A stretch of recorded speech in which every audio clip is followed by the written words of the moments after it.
Hello and welcome to Daily Tech Tutor. Today you'll learn how to write a Dependency Override Request Letter. This letter is a formal request submitted to a university's financial aid office for financial aid purposes due to exceptional personal circumstances. You begin the letter by including your full name, address, contact details, and the current date. Next, you address the financial aid office of your university, followed by their address. You then write a clear subject line stating the purpose of your letter requesting a dependency override for financial aid. The letter opens with a respectful salutation, "Dear Financial Aid Officer."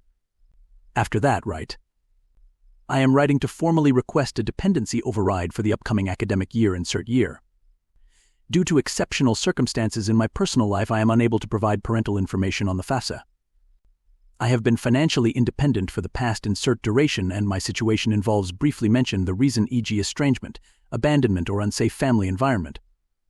I have attached relevant documentation, including letters from a counselor and supporting legal records.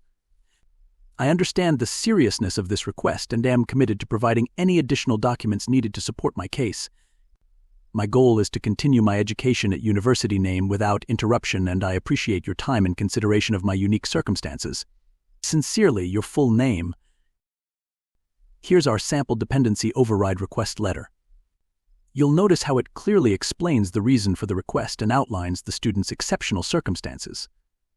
The letter ensures clear communication with the financial aid office and supports your case for being considered an independent student for financial aid purposes. And with that, I conclude today's tutorial. If you found it helpful, please like and subscribe for more tips on writing clear and effective academic and financial aid letters.